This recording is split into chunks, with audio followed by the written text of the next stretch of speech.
Went out of school at the young.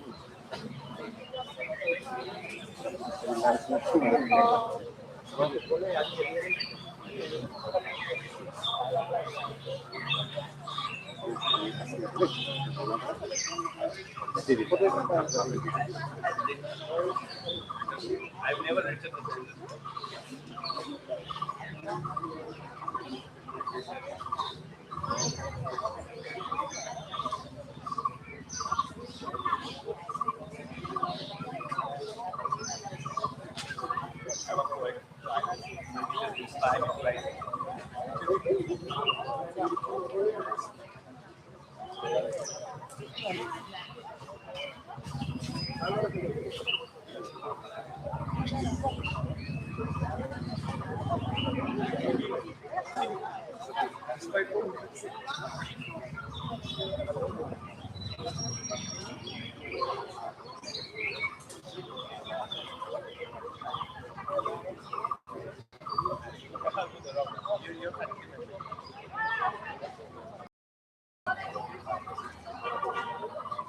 Everybody was saying.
Good morning, everyone.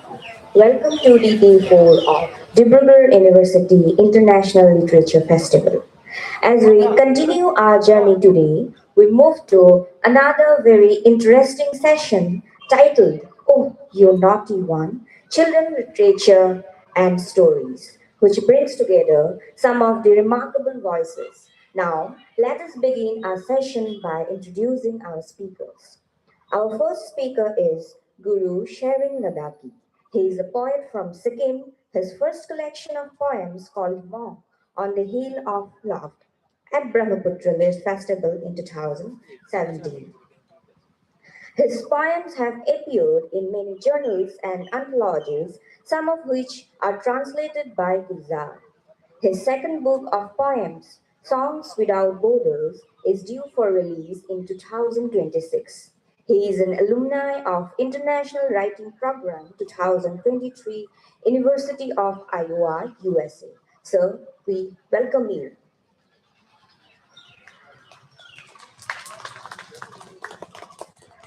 Our next speaker is Soman Joshi. He is an independent journalist and author in Delhi. He is the author of six non-fiction titles in Hindi and English.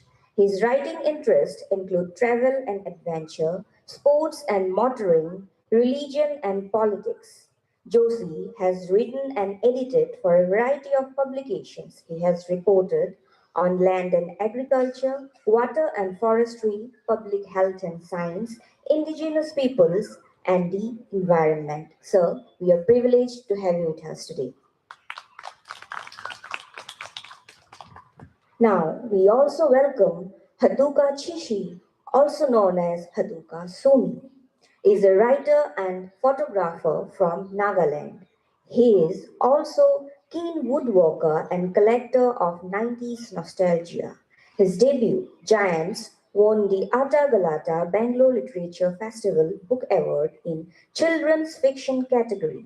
As a writer, his primary interests are identity, voice, and exploration of tribal expression in mainstream spaces. So, we are honored to have you with us. Next, we welcome Chitra Veeraraghavan. She is a writer, book editor, children's writer, anthologist, and novelist. Her first novel, The Americans, set in the Indian community in the US, was published to critical acclaim in both India and US. Her second novel, Watchers of the Skies, historical fiction with a parallel contemporary story, is forthcoming in 2026. Says the co-author of the anthology Madras on My Mind, A City in Stories, and the writer of Delhi Tata, a great grand story, a memoir from a child's point of view of great grandfather Sarvapalli Radhakrishnan. She has written several general books for children as well as primary and middle school textbook series and has been both in-house and freelance editor for nearly 4 decades. Together with her writer husband, she has started an independent publishing house running Head Books. Ma'am, we welcome you to the dance. Our next speaker is Korobideka Hazarika. Korobideka Hazarika is an author, poet, and lyricist. Combining her own writing, editing, and translation, she has 78 books to her credit. She has composed over 300 songs and several plays in Assamese. She has twice served as convener of Sahitya Academic Assamese Language Advisory Board. She is a former Lakshmanath Besborwa Chair Professor of Dibrugarh University, as well as former Dean of Humanities and Social Sciences of the university. Ma'am, we welcome you. Now, we shall begin our session formally, and without any further delay, I hand over the session to the chair. Thank you. Good morning. Good morning. Um, Lovely to be here on this nice, cool morning. Um, I'll put a disclaimer. I've never written a children's book, so my effort will be at best, incomplete. But having been tasked with interviewing this stalwarts here, I'll try my best. Um, I'll just lay the contours of the discourse today, where of course, we'll be talking about children's literature, how, and also with some focus on the Northeast. Um, so,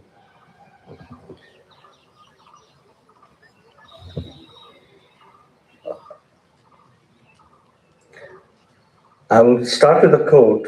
Children's literature is not only small literature, it shapes imagination, empathy, and moral grounding.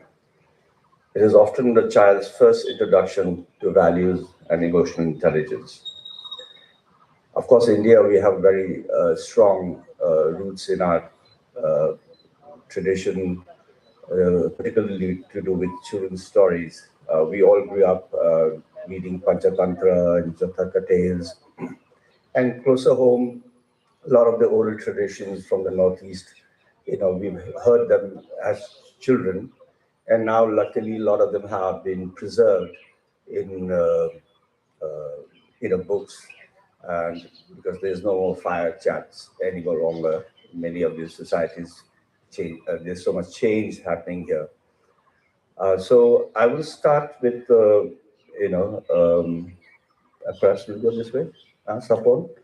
Um, as you already as he already has been introduced, his uh, I just discovered on the uh, travel between the hotel and here that he is also an amateur grammarian, but with phenomenal knowledge of on Sanskrit. So, um, Sapon, you've had a significant voice in sustainability and environment, and many of your characters, some of the books apparently have, you talk of the struggle of these people. But more in context with the children's literature, can you just add to that? Good morning. Am I audible? Yeah. So, following from our wonderful moderator, I'll also get the disclaimer in early on. I was very determined to never write a children's book because when I was little, I used to really dislike children's literature. I used to think that older people keep the nice things for themselves and they constantly want to preach to younger people, right? Everything had to have a moral of the story. Whereas the older ones read detective fiction, they read murder mysteries, they read romantic novels, but we had to read stuff that led to Charitra Nirman. So I was mortified of Charitra Nirman. I knew at a very young age I did not want to be any other person than whatever mistakes that have led to me.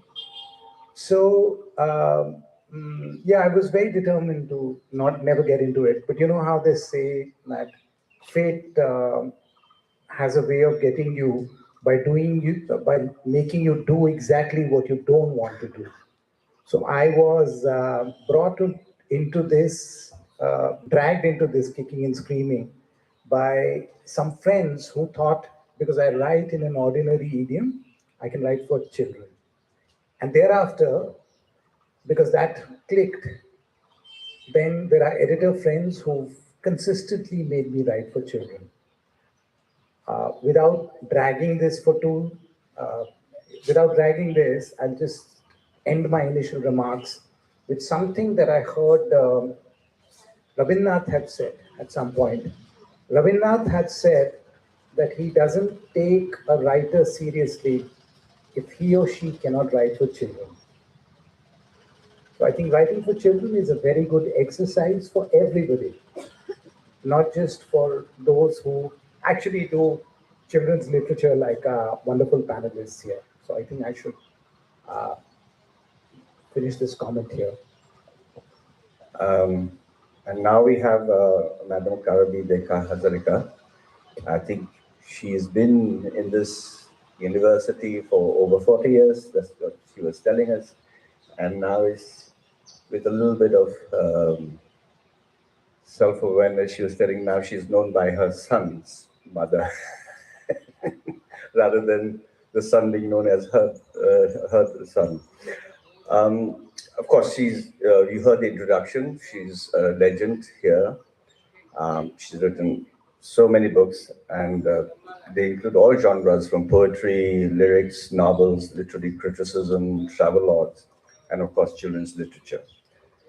Um, she has many feathers in her cap, one of them being the best woman writer by all ASME's Women Writers Association in 2007.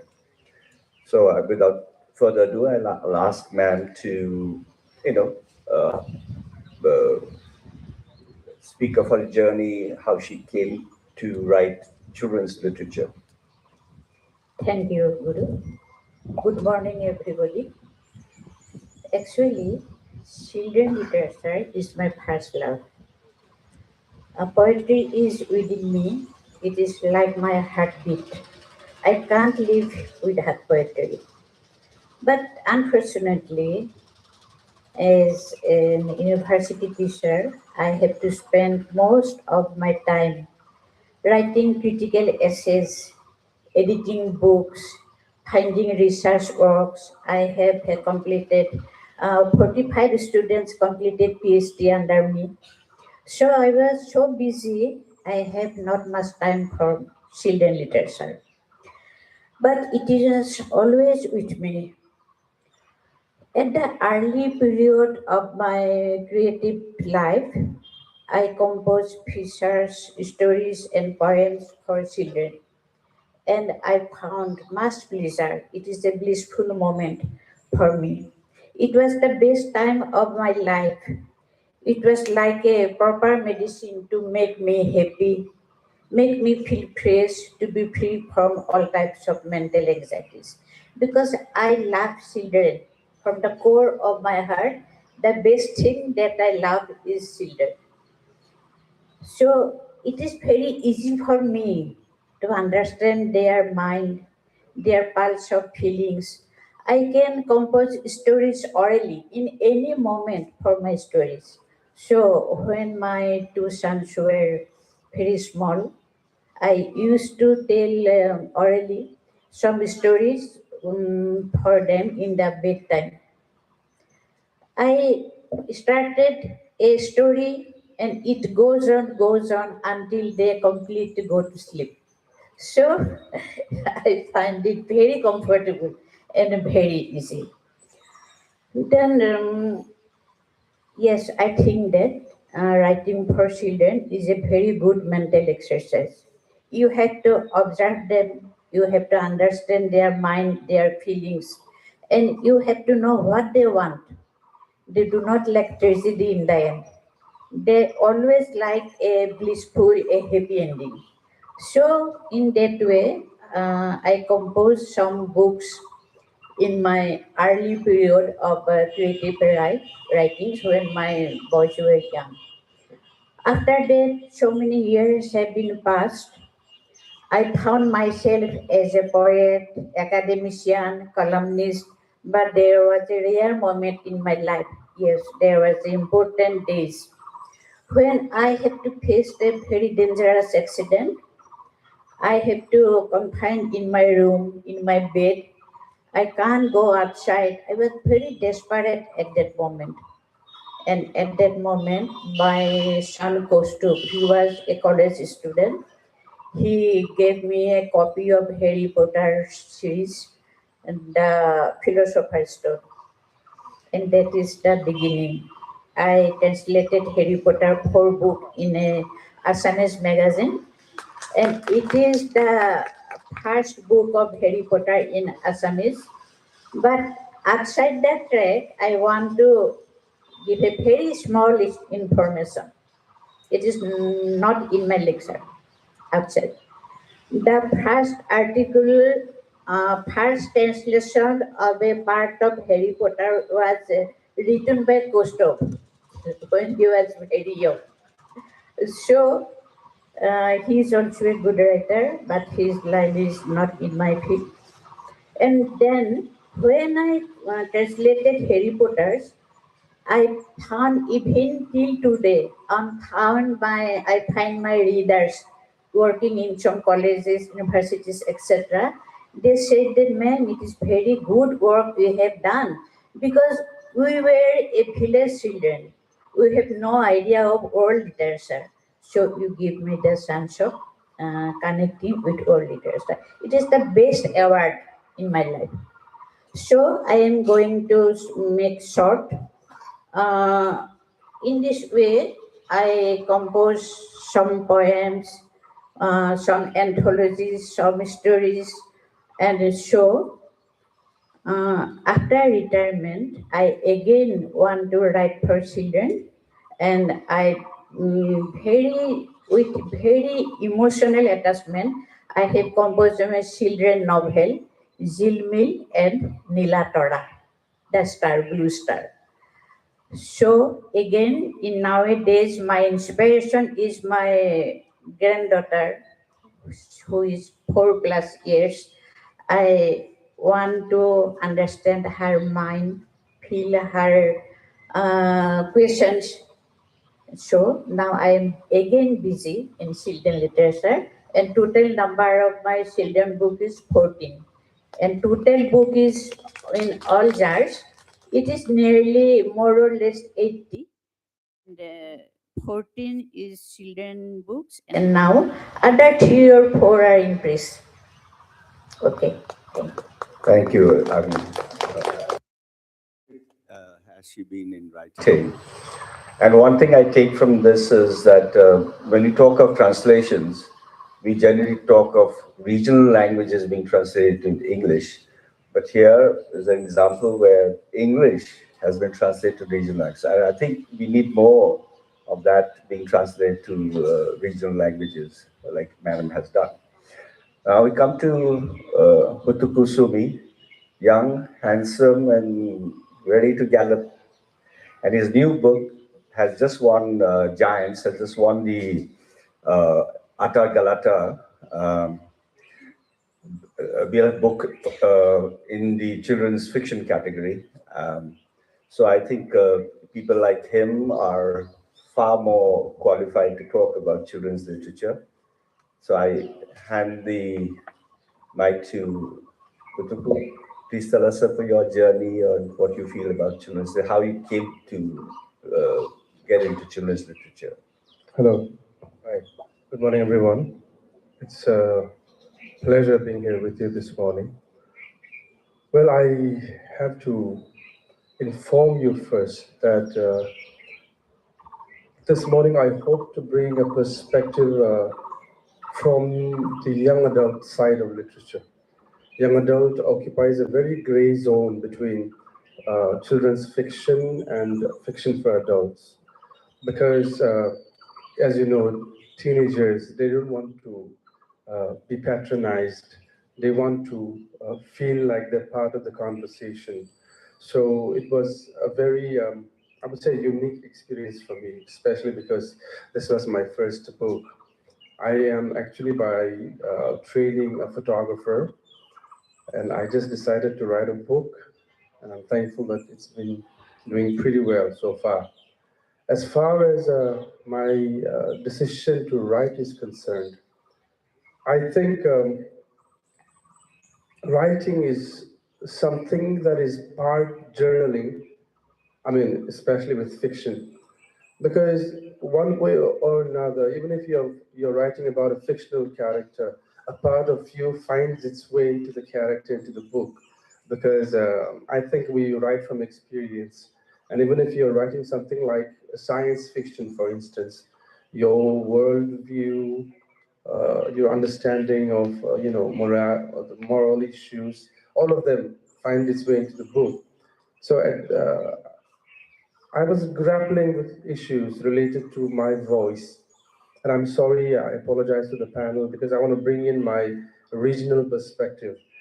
I was struggling with my voice because I find that a lot of people from tribal societies, we are defaulting to either one or the other, which is we become extremely worked up and angry at the discrimination we face, or we choose to go into absolute silence because we feel like not engaging at all is the better choice.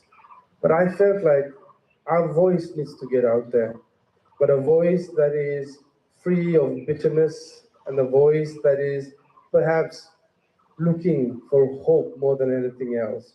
Because I firmly believe this country, either we rise together or we perish together. There is no other option. Yeah. So I wanted to take this struggle of mine and put it in the pages of a book. And I chose children's literature because I don't think, I was telling ma'am here, that I don't think we ever outgrow the child inside of us. Even on a dying bed, it is very telling that many people who die of old age, the last thing they call out is mama. They want the mother. Every one of us wants a mother. So I believe that we don't outgrow the child inside of us. And I decided that I'm going to use the children's literature to tell my story. Yeah. Lovely. I think you made such a important point that instead of complaining, yesterday there was a panel discussion on the idea of India, and I put a question to the panelists that the idea of India stops at Kolkata. That we are marginalized and we don't figure in the narrative of the larger Indian story, although 45 million people live in this region. But what I think Hutuku said is far more important because instead of thinking yourself to be in the margin, can be the center if you allow a voice to emerge and, be out there for rest of the people to hear us. So I think he made a very relevant point, and he's young, so he's got many years, and I'm sure a lot of books on the offing. Our next panelist is Chitra Veeraraghavan, uh, and of course she's wears so many hats: and editor, textbook writer, author, and children's book author also, and editors of many anthologies. Um, so I leave it to her to tell herself a little about herself and how she got into writing children's literature. I'm the third interloper in this panel. The only real children's writers are Meher and Hotoko. I'm here completely by fraud because of this one book I wrote called Delhi Tata, which is on my great grandfather. I also feel a little guilty because it's like I'm voicing some mainland narrative, which isn't really the case. And I too believe that these divisions and boundaries and all need to be broken down. And as writers of any type, it's our duty to break down these barriers. What I really am in this age group is a writer of school textbooks. And the one thing that I would say that is, of course, not considered literature, but the story value is very important. And our textbooks tend to be very pious and moralistic and, talking down to kids. Whereas I think the story value and the emphasis on humanism and human values ought to be there, especially in our country where there are so many different types of communities and so on. And there's also the move on the part of the NCRT to drop very many parts of our shared history. And I protest that. As a textbook writer, I don't think we can change our history. I think, like Hutuku said, either we rise together or we fall together. And we can either learn that quickly or we can learn it painfully bit by bit. And all you young people, you should help us learn it quickly. So I think children's literature should focus on bringing joy and peace and helping kids come to terms with the very real problems that face the world. Either, there's something called moral ambition. And there's this Dutch historian who's come up with this idea of moral ambition. And I think what we all need is a bit of moral ambition to take our talents and our skills and whatever passion we have to improve the problems we share as a world, as a country, whether it is climate issues or racism or minority issues or all the things that divide us. I think as we should start right from the bottom of the reading list, and I think we should bring kids. We should make them readers. We should make them not read so that they'll pass an exam or get into IIT. In fact, Krishna, my husband, and I would joke, why don't we write books like IIT preparation for pre-KG or MBA for middle school? It's ridiculous. It's ridiculous. Reading should be something that gives us joy and pleasure and should make our minds grow. And it doesn't matter if you're writing a children's book or any other kind of book, but that should be the goal. And more than a writer, I'm very much a reader, and I that's my real passion is to make other people, young people, readers. In that sense, I'm not an interloper. Thank you. That was fantastic. Um, I'll come to Madam because she's written so many books of children's book.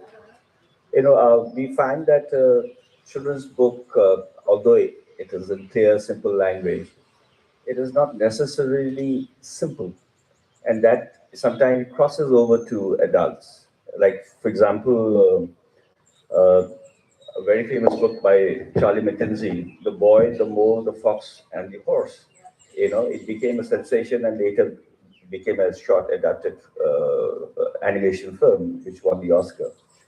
So, and then you have earlier The Little Prince, then, so, ma'am, my question would be, do you layer your children's story so that even adults can have, it is even relevant to adult readers? Very good question. Like my friend said, there is always a child inside every person. I try to find out that person. And I think that children literature have two categories. The first one is from the age group of 4 to 10, 12. Then the other part is for the teenagers, and that is very difficult to write for them. Otherwise, it is very difficult actually and challenging to write for a target group of children for 4 to 15, 16. From 12, it is very difficult to write for them. The writer must be very close observer of their mind. They like to imagine the lower category, the small children.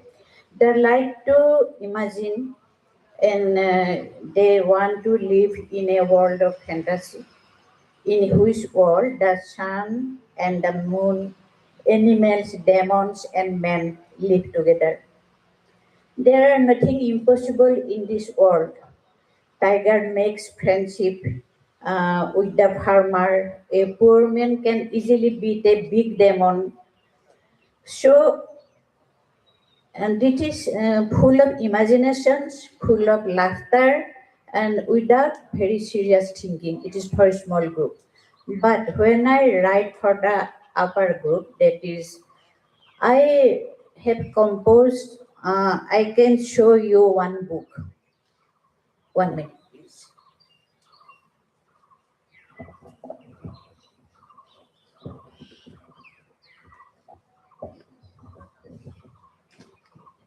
This is a book named তোমালোক বহুতে পঢ়িছাই গান গোৱা ভূত host who can sing.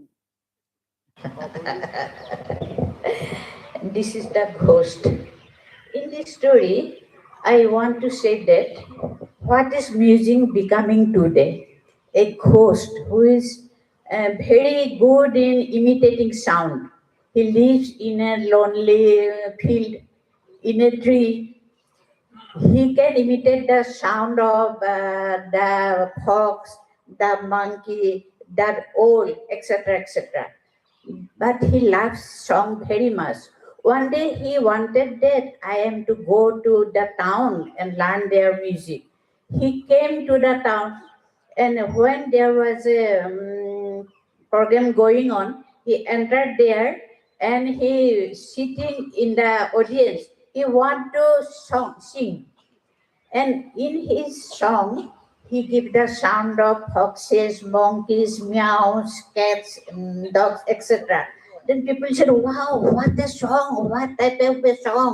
It is dangerously good." So he become the hero of the town.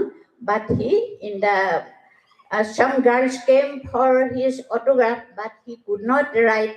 So he give pictures of a leaf of a flower and silently give bye-bye and give to his lonely place. So that type of message I want to give through some of my stories, but not always. And I think that children, it is very difficult for them to obey some advices on moral sciences, moral knowledge. So, in my opinion, the main aims of children literature should be give pleasure. Yes, there must be messages, must be moral teaching, but always it should be in the undercurrent, not in the first lens. So actually, I my writing meant only for children. Sometimes this type of messages are coming, but I want to make them happy. Want to make them read books. That is my. Amazing, and the kind of imagination children's book releases. You have, so many characters coming from unbelievable. What he described about this ghost who created all these amazing sounds. Coming to Hotuku, since your writing is more with the teenage writing and your new book Giant, how much did you draw from your cultural heritage? Your in that how much you feel you were able to borrow from and make it yours with new style? Uh, Thank you so much for the question. This is something I was hoping you would touch on because I feel like the whole of India, but especially the Northeast, needs to be deliberating on this issue. As you know, Japanese literature is becoming increasingly popular in India. Daisy de Morisaki, you know, yeah, and the other books by Japanese writers are becoming the hot thing right now. I've been reading books by Japanese authors before they became fashionable. And one thing I always admired about writing by Japanese writers is that they do not need to broadcast the Japaneseness in the books. You can tell that this is by a Japanese writer.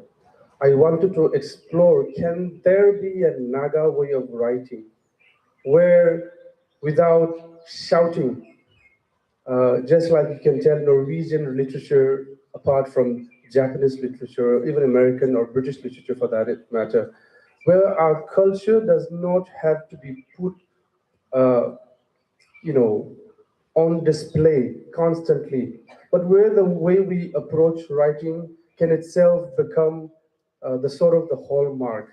So I set out to do something, at least from my perspective, very, very ambitious. I wanted to find a Naga way of writing where my Naganess would emanate through the pages of the book without me constantly shouting that I'm a Naga, that I am someone from this culture. Look at me.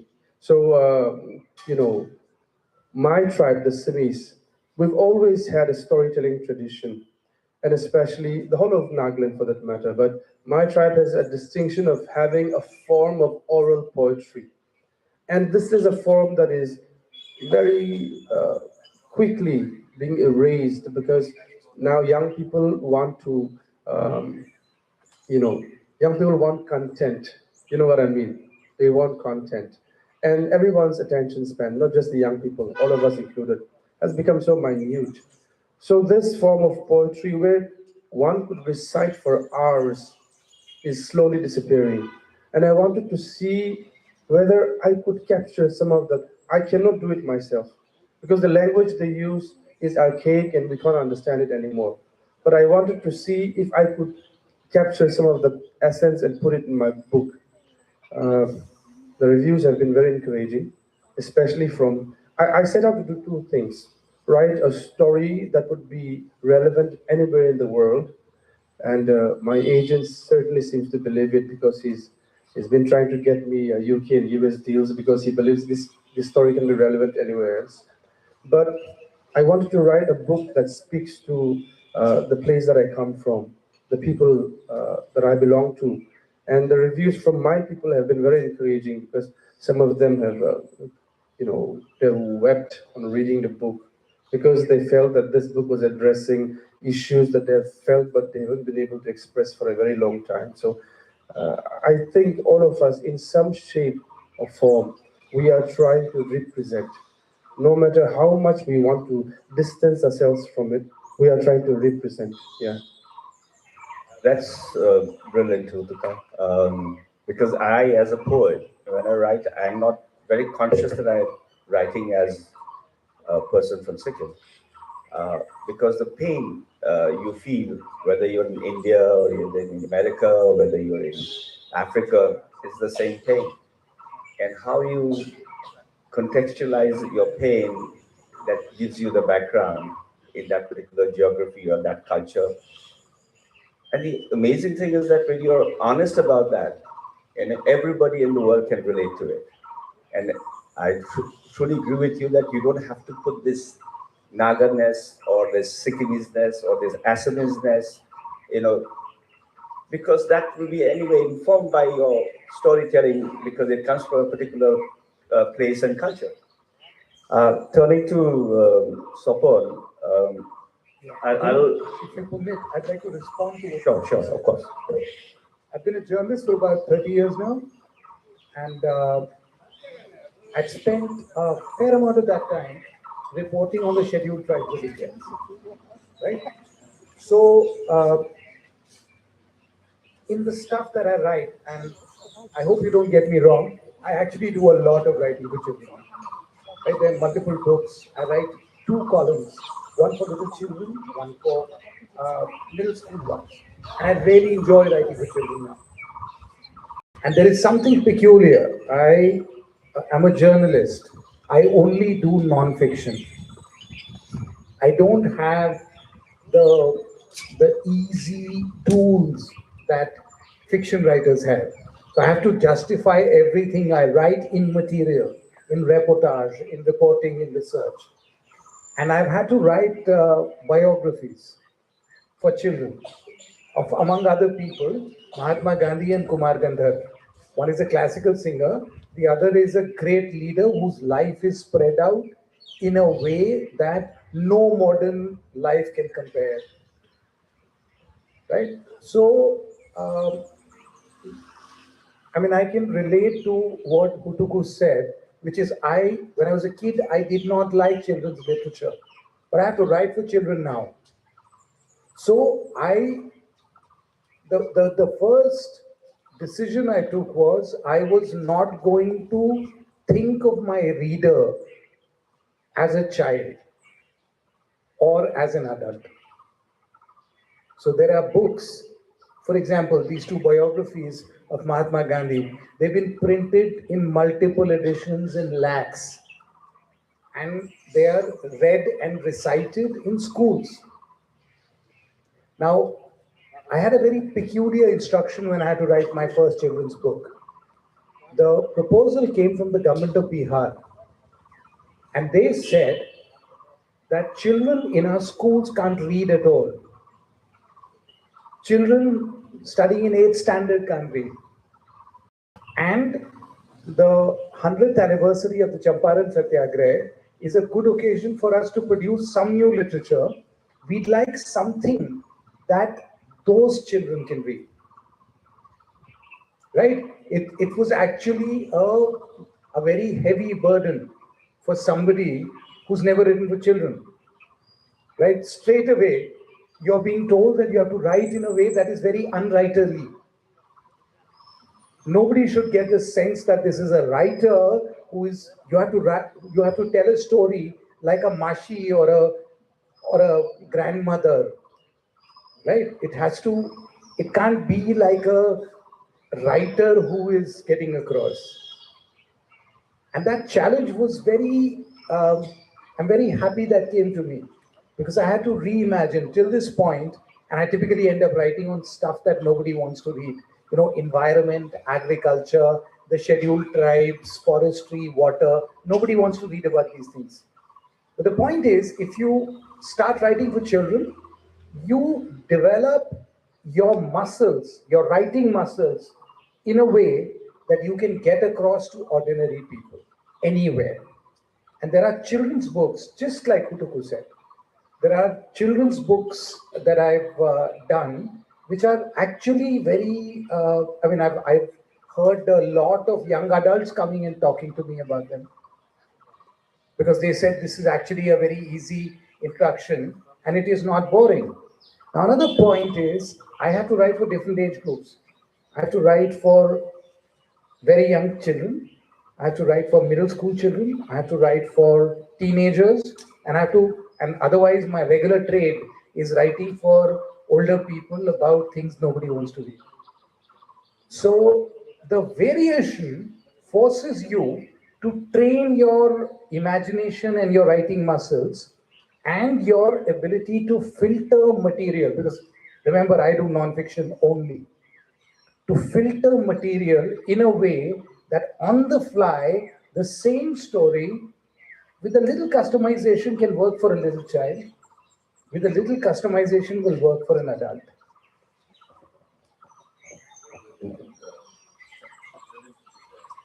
Hello. Thanks, Satwan. I think you've been so articulate, and somebody's written so many books. I think it speaks volume.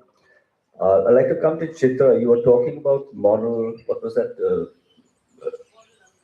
Moral ambition.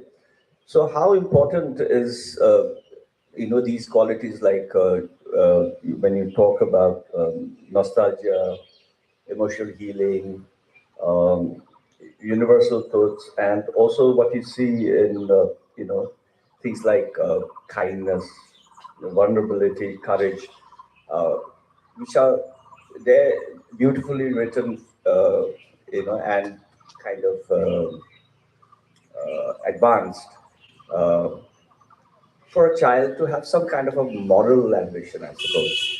So, how important are these qualities, or should children literature just be entertainment, or do they kind of weave these emotions and qualities of human kindness and compassion? Hello. Yeah. I don't think you should set out to actually say this is like Mam was saying and like Hutuko was saying in his own way. I think we shouldn't talk down to children. We should treat them as people who are capable of reading at their level. Obviously, the vocabulary will vary a bit, but they should learn to read for pleasure, and they are capable of great sophistication and nuance and reading into things. I don't think we should say, that's what I find very annoying about, something like Nobody Hate Me, Amar Chitra Katha, because it's so moralistic and it's only about our epics. There is so much more than just our epics. I think we should treat children for who they are, not talk down to them, believe they're capable of nuance, and yes, definitely address the problems that face us as a world, as communities.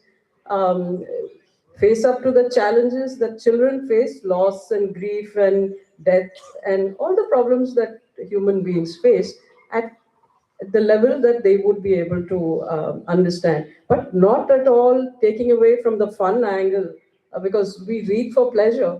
And so the fun as well as the challenges, maybe not in the same book, but to end on a bit of hope, to give people a bit of hope, and for not not allow them to think that we read only to achieve goals, and reading itself should be the goal. Reading itself should be what heals us as people, as individuals, as communities, as the world. That I think would be a worthy moral ambition to achieve.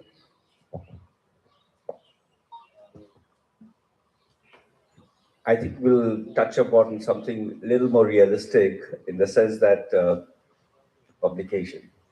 I dabble into poetry. Nobody wants to publish poetry. Only I have one publisher who's mad, and he loves poetry and he publishes. So you have exceptions everywhere. And now coming to children's literature, I think you, since you've written so many books on that, how difficult was it, to find publishers? Because what I gather is children's literature has a far more better acceptance because it is quite a profitable venture for publishers. So, what has your experience been?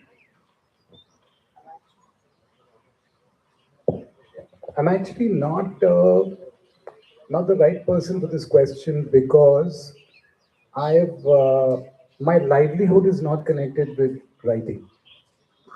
I my bread and butter is editing, and I edit really boring things that nobody wants. No one's livelihood is connected with writing. I'm sorry to interrupt, unless you're a celebrity. There's We are- one other thing. Yeah. There's one other Oh, thing. Sudha Murthy, yes. I usually don't. I don't have ideas. I don't have. I love researching, but my research is for my understanding. I never, my research is not driven by any closed end. Um, you know, I want to improve my understanding. And while I worked as an editor, I really enjoyed editing things written by people who had a certain sense of domain expertise of any sort. So, for example, if you talk to a farmer, the farmer has domain expertise. Right? They can really talk about farming better than others. And I really enjoyed turning their stories into ordinary readable text. Now, while I was doing this, I realized that one, most of the people for whom I edited, they liked the fact that I improved their writing. But what they didn't realize is because I was the first reader and I was also an editor, so I had full access to their expertise. I actually benefited a lot from working with such people. They improved my understanding. They gave me the kind of depth that I couldn't hope to ever acquire on my own. So I'm used to working with writers as an editor, but I also have a lot of friends who are editors. And every once in a while, some of them manage to get a book out of me. Right? It's not my idea, it's usually their idea. The book for which I did the first event here, the Mangifera Indica, a biography of the mango, it came from an article a friend had commissioned me in 2013. And that article then did so well that publishers came to me and they said, we'd like you to do this as a book. So typically how it works is one assignment leads to another. And one writer leads you to another editor, who leads you to another writer, who leads you. So it can become a nice charmed circle where You don't have to come up with the idea. Somebody else gives you an idea and they say you're the right person to do it. But that's something I do as well. I go to other writers and say, here's a good idea. I think you're the right person to write on this. So I don't know how it works for other people, but this is the only way I know how to work.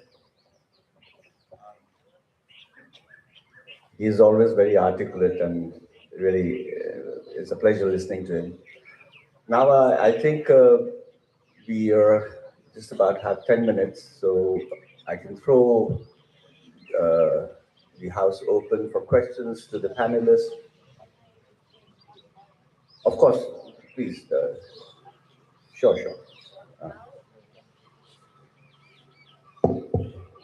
I have said that we should teach children through literature, but it is very cautiously that they do not know that we are giving advices. So, through pleasure, I want to say something to students. Some teachings that some rules and regulations. One point that small children should not go outside the home alone. So, in this subject, there is a small poem of me. First, I'm going to read it in Assamese and then I give the summary.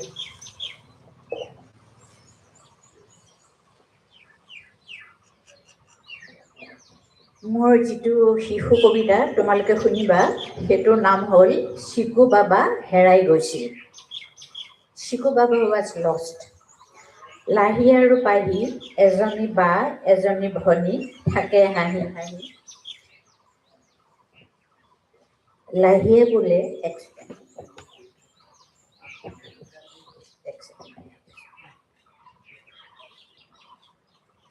লাহিয়ে বোলে পাহিবা ডাঙৰ কথা হ'ল মোৰ পুতলা চিকু বাবা হঠাৎ হেৰাই গ'ল অকণমানি চিকু বাবাই চিনি নাপায় বাটত আছে গাড়ী মটৰ খুলীয়া বতাহ পাহিৰ ওলাল চকু পানী হাই চিকু বাবা লাহিয়েকৈ আহি পাব নাকান্দিবা ৰ'বা বাটে বাটে গৈ আছে এধানি পুতলা হালধীয়া চোলা পেটটো তেতেলা কুকুৰে কৰে ভুক ভুক মেকুৰীয়ে মেও ধৰ ধৰ পুতলাটো একেলগে খাওঁ ভয় খাই চিকু বাবা দৌৰি পলালে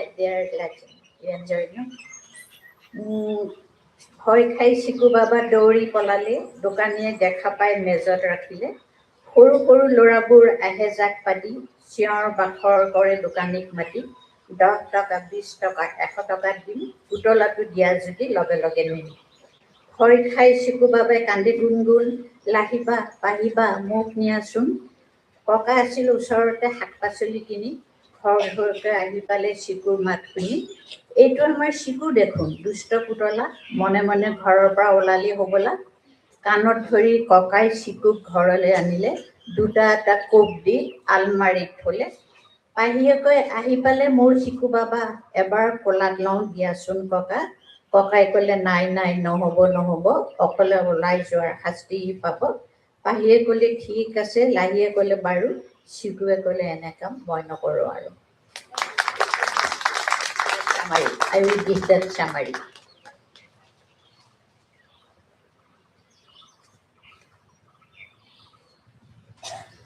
There are two little sisters, Lahi and Pahi, always laughing and playing with a small doll Siku, and Pahi calls the doll Siku Baba. One day, Pahi told Lahi, oh sister, I lost my doll Siku Baba. Perhaps he is going outside somewhere, but he is so small. He knows nothing about the roads, the streets. There are so many traffic in the road. Oh my God. Pahi started crying. On the other side, the small doll Shiku, walking gracefully through the streets with his yellow coat, red head, and fat belly. Suddenly, the dogs barked and cats meow. They were shouting, meow, meow, let us catch the doll, tear it into pieces, and have a taste of it. Shiku was so frightened that he started running. A shopkeeper saw him and placed him on the table. A bunch of small boys came and asked the shopkeeper, will you please sell the small toy? We will give you money as much as you want. Now Shiku was so worried that he started crying. He shouted, Sister Lahi, Pahi, please come and rescue me. That grandpa was taking vegetable in the nearby market.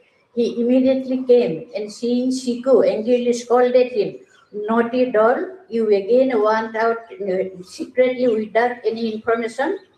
Grandpa pulled him by his ears and took him home. Shiku was beaten badly and kept in a locked cupboard. Pahi said, Oh, Grandpa, give me my Shiku Baba. I want to kiss him, poor baby.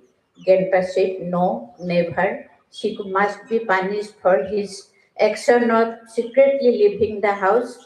Lahi said, Okay. Pahi said, As you like, Grandpa. Shiku said, Sorry, I will not do this again. Wonderful.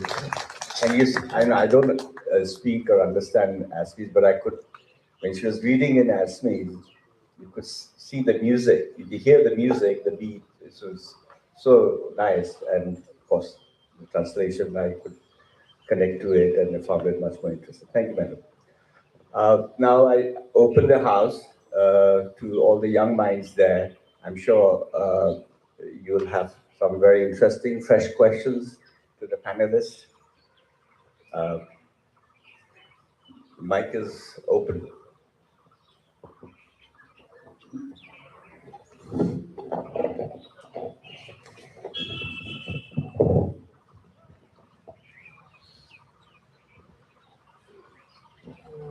Good afternoon, everyone. I am Purvahna Bara. So I have a small question. Like, how can we define like today's good children literature in today's present world? Back in 1997, we have got like yes. Back in 1997, we have got like Harry Potter Philosopher's Stone, like by J.K. Rowling, and that taught us about unity, friendship of golden trio, my personal favorite. So like, but in the context of this modern world, so how can we define a good like children's literature? But like I read a lot, like a lot of children's literature, but in present time, I haven't found like that sort of like Harry Potter thing or like Prince of Persia and all Disney related things. Thank you.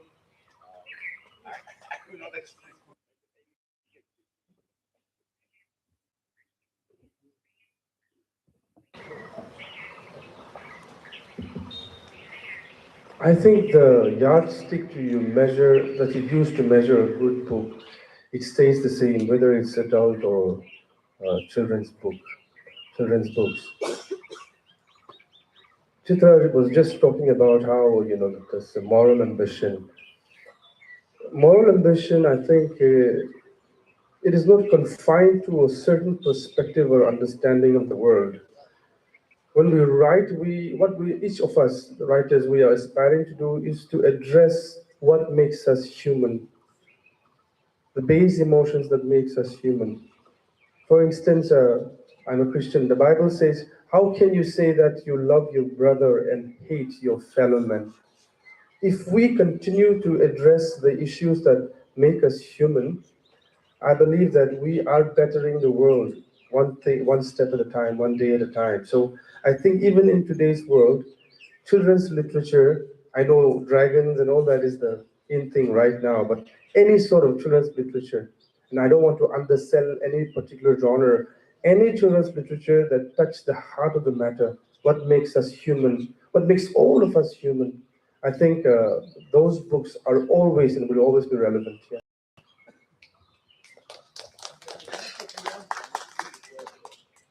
You have satisfaction, or you'd like another person to?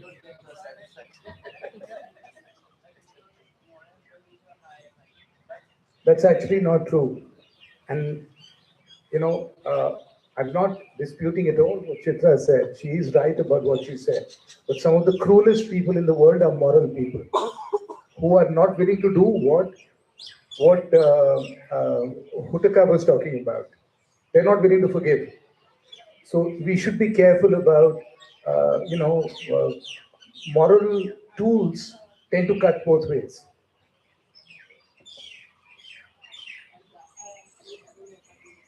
Shall I just finish the and then you respond? Sorry to interrupt.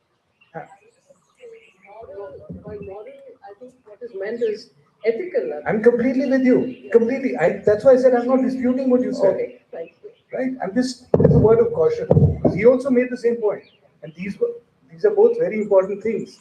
But sometimes moral people struggle the most to forgive, so we should be careful about that. You asked about good writing. I don't know in Hindi, you have two different words, bolna or kehna, right? To speak and to say. Assamese में इसका कुछ counterpart है Assamese में बोलने के लिए क्या शब्द होगा কথা কোৱা नहीं दैट इज कहना बोलना क्या होगा to speak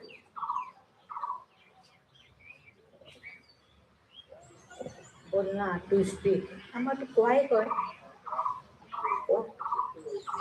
so good writing tends to speak little and say a lot কোৱা আৰু লিখা এই দুইটাৰ মাজত এটা difference so good writing will not write too much but it will say a lot and if you do that it will work with children it will work with most kinds of human beings satisfaction no two or three lines. Actually, the style of writing children literature must be changed in time to time. The pattern must be changed, it must be adjusted to the present day children. The old style is they can't understand nowadays. And very little example. I am talking to a small girl. I started very small girl 4 years. I started talking a story that one cat he went to the market buy some fish and took it in the gas and she goes to the bathroom. Coming in the cat said looked saw that there is no fish at all. I was planning that a dog will be calm and store it, etc., etc.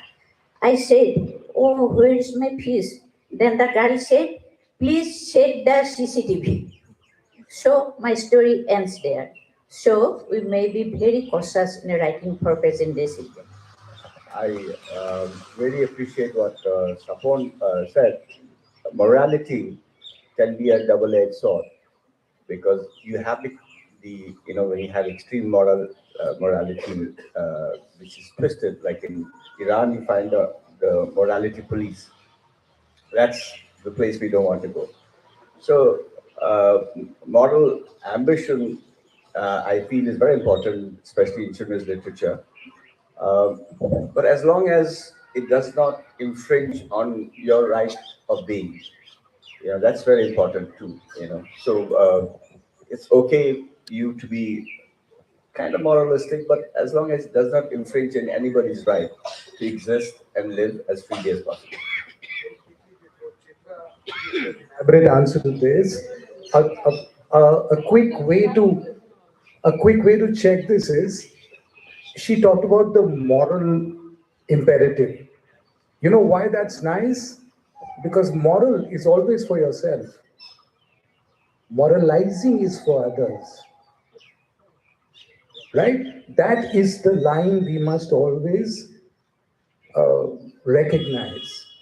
Moral questions are very good because they make us better. That's exactly what Hutaka was saying. The Bible is all about forgiveness. And it will constantly talk about what you have to do. When you try to control what other people try to do, that's when you need to rethink.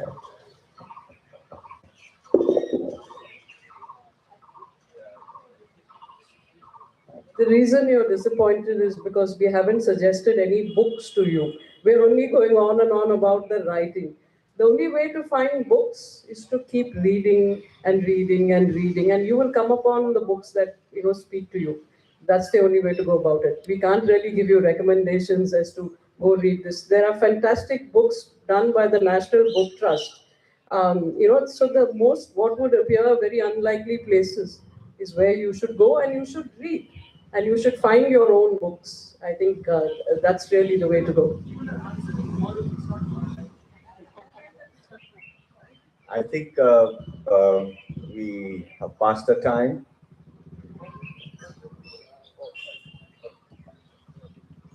Last question, please. Question is particular to Hutuka sir.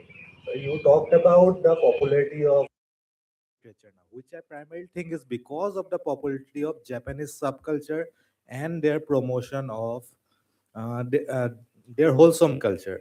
So, do you think the other cultures, suppose Northeast or India, we are failing to promote their sort of wholesome culture to raise the interest of other readers to read our books?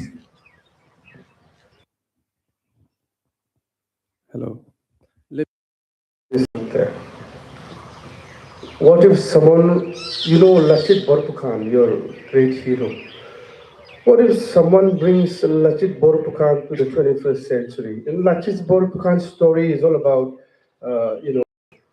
fighting the oppressor, right?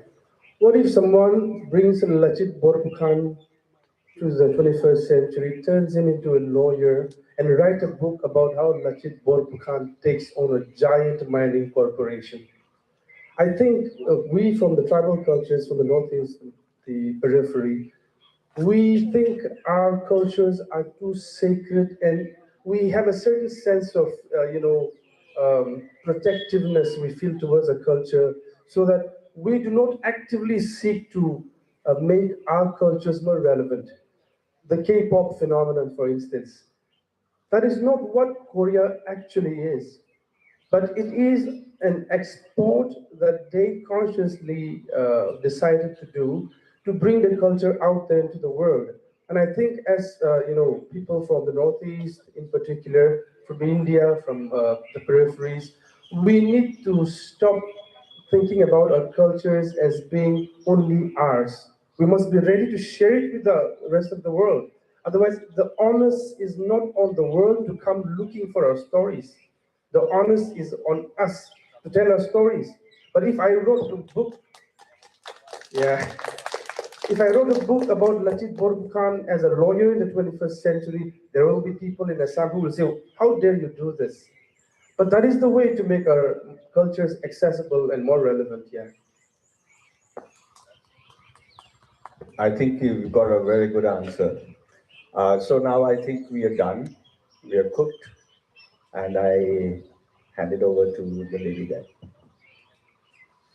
Thank you to our distinguished speakers for such engaging discussions. As we conclude our session for the Day 4 of Dibrugarh University International Literature Festival, I again extend my heartfelt gratitude to all the panelists.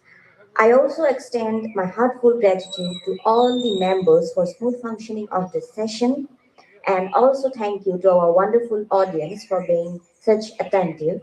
With that, I formally conclude this session. Thank you.